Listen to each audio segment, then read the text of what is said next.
But would the Imperator actually kill those who question the world beyond the sky? This is the complete opposite from what we know of Akama.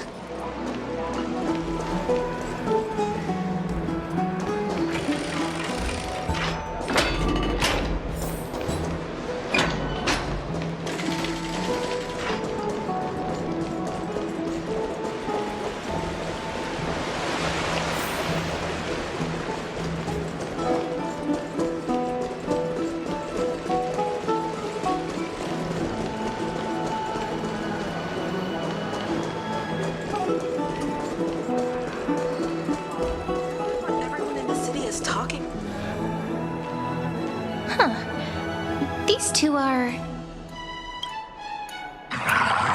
So many guests today. Let's see who's here now. Two distinguished guests of the prophecy. One a clever and adorable warrior. The other, also quite heroic. Ah, heroes. I didn't expect to meet you again so soon. How fortunate. It's a pleasure to see you again, Dux Helcolithist and Dux Carminum. You two are inseparable, aren't you?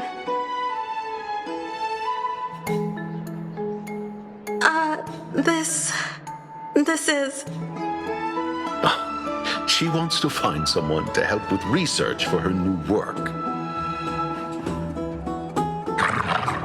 I'm the far-seeing eye and all-hearing ear of Akama. I see and hear every single thing that happens in the streets and alleys of this place. I'm the perfect partner for research. Ahem. Enough small talk. Here's the latest news from Akama, as you requested. The children of the prophecy arrived in the holy city, and the Imperator unilaterally stripped away military power. The Alliance meeting ended in discord, and there may be bloody upheaval.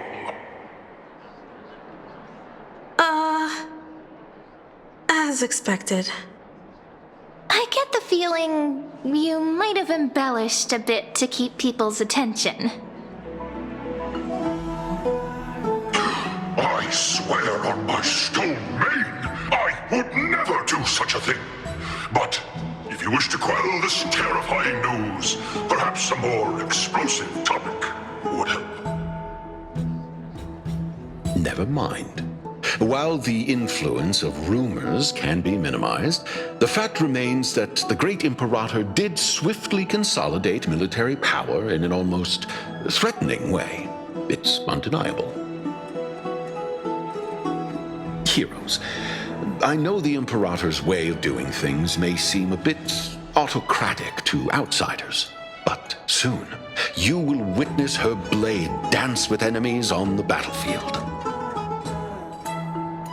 I can't comment on the source of her loyalty, but when that blade is drawn, you two, as bright as you are, will surely see the deep thoughts beneath her exterior.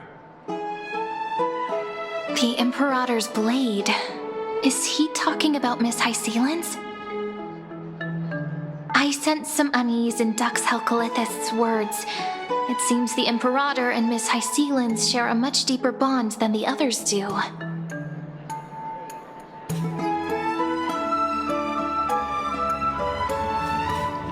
There are eyes and ears everywhere. Is there any place where we can have some privacy?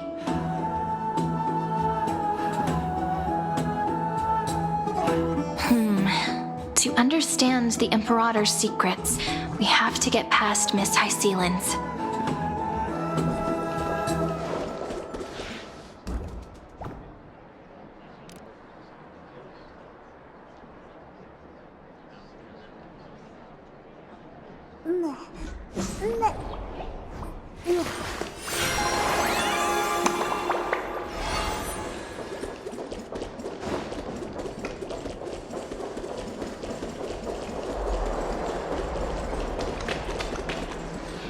This place was your original bath chamber, perfect for avoiding prying eyes. I wonder if anyone is using it now.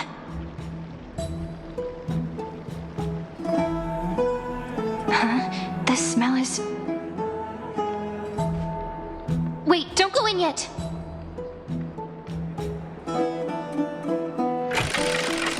Who's there? Oh, the little gray fry in pink sea hair.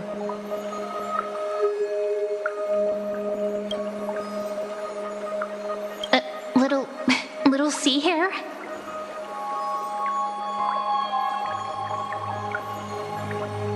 You barged into here without warning. Was it an accident, or did you wish to bathe with me?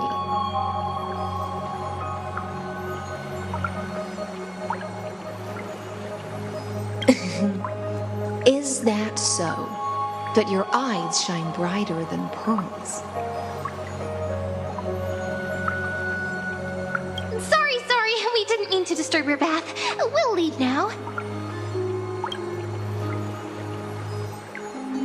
It's no big deal. There's no need to panic. This is the natural state for me.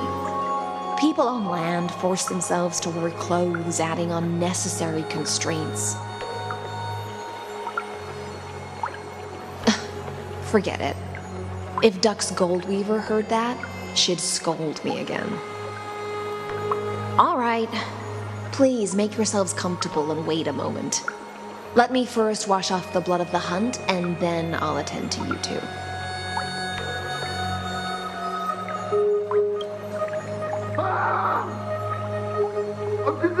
The delegate from Ladon has been assassinated! Quick! Quick, someone come quick!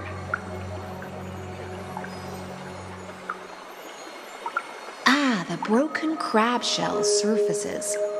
I was worried it had been washed away by the current.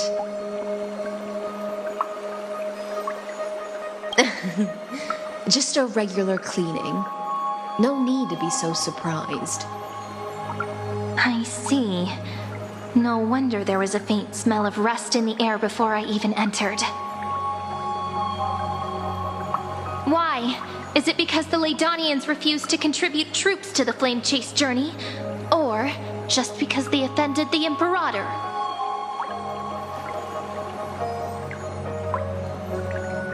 Because the new era of the Flame Chase doesn't tolerate stagnant blood.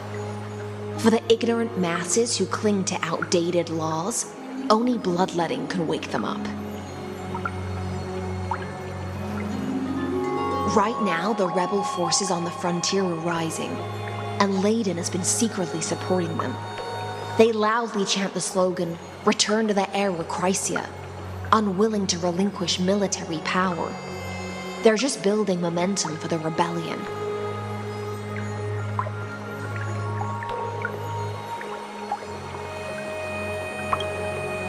Thinking is a right given to citizens by the Imperator.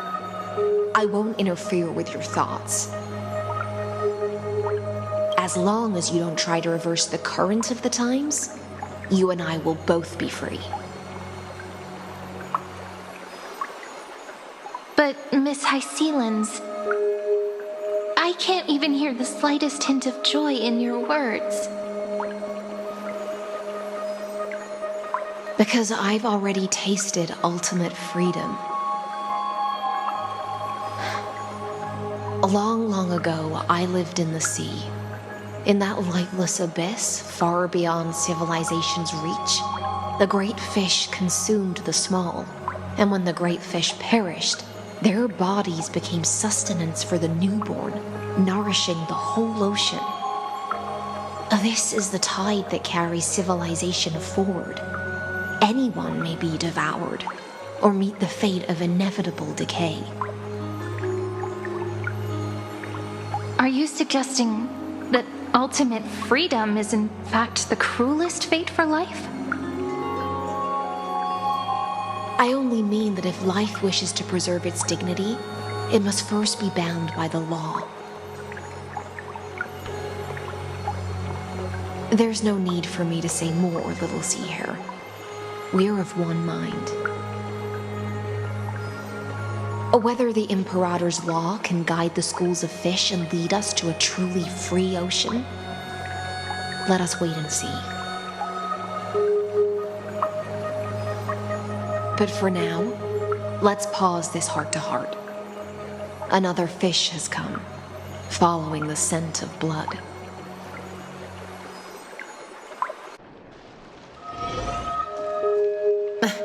Being your subordinate is such a tragedy. I'm always having to worry about the messes you leave behind.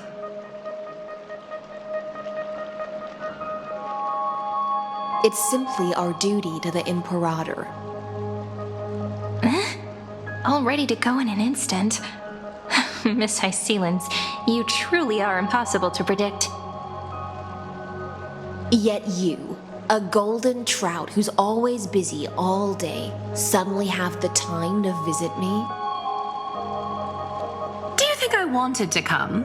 I suggest you burn some more of the incense offered by our allies, lest my creations be tainted by the reek of fish.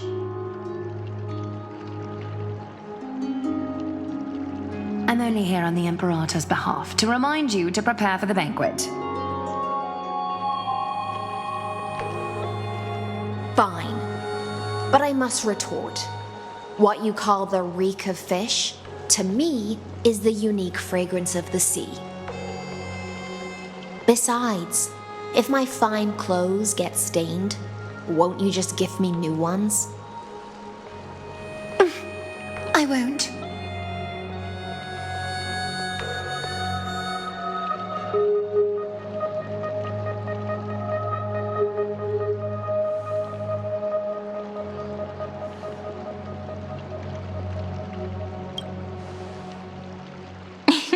You sensed it too, huh? By the way, you both just mentioned a banquet. Could you elaborate on that? Oh, right, you don't know. Every time before a battle, or after a victory, the Imperator holds a grand feast for the Chrysos heirs to lift our spirits. For us warriors who swim constantly between life and death, these feasts are more worth looking forward to than victory.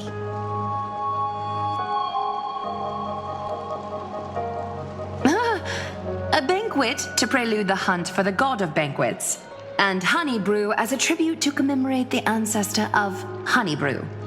How absurd. Don't look so grim. All has been decided. Since it's a banquet for Fagusa, why not take a leaf out of the Tidens book? Live in the moment and enjoy life to the fullest. I'm not as carefree as you. That little Dolos kitten is already causing enough trouble for me. And on top of that, I still have tailoring commissions to complete.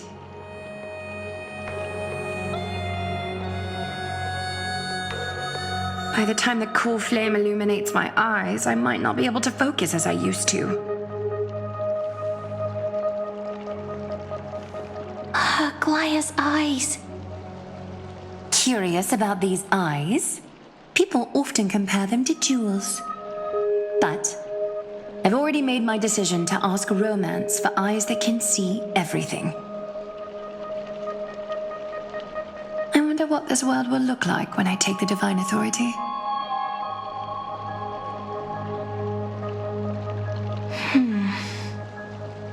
In the future, you will still be the finest weaver in the world.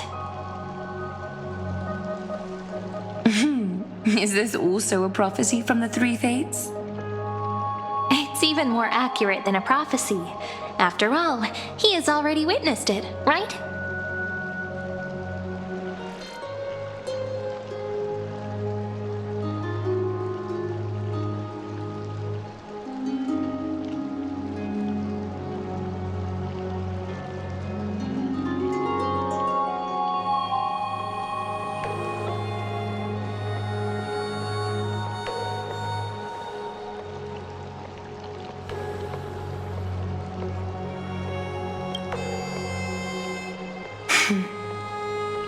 Become a demigod and lose your humanity. That is the only reply I've received in the countless times I've sought wisdom from the prophecy.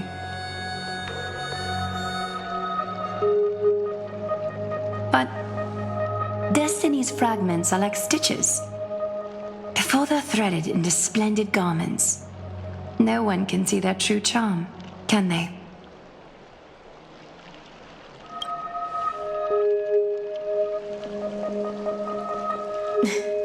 Aglaia has always been troubled by the divine duty she must bear.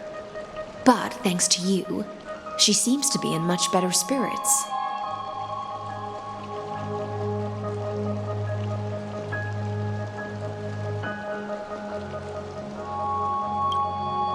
Just as she knows how the spinning wheel trembles, I can sense the smallest changes in the damp air.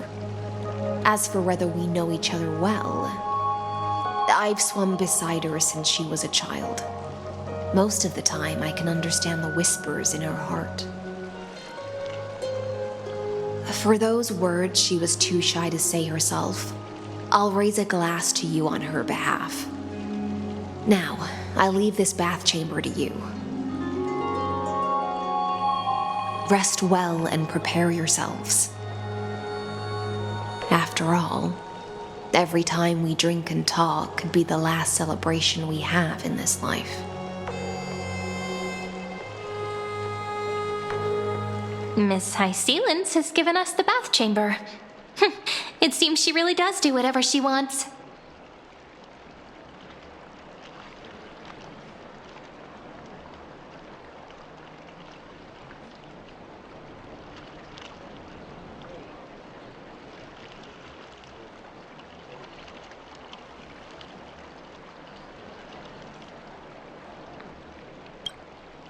Indeed.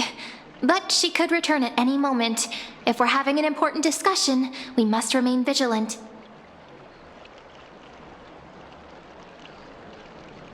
So, let's seize the opportunity and report our current progress. We don't want to keep everyone beyond the sky waiting.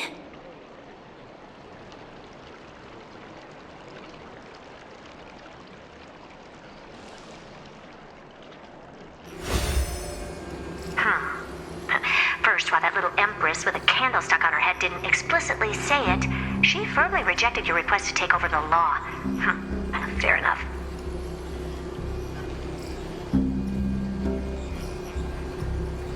Second, Lygus is indeed in this timeline, but since he's somehow connected to that little empress, you have no way to find him. As expected.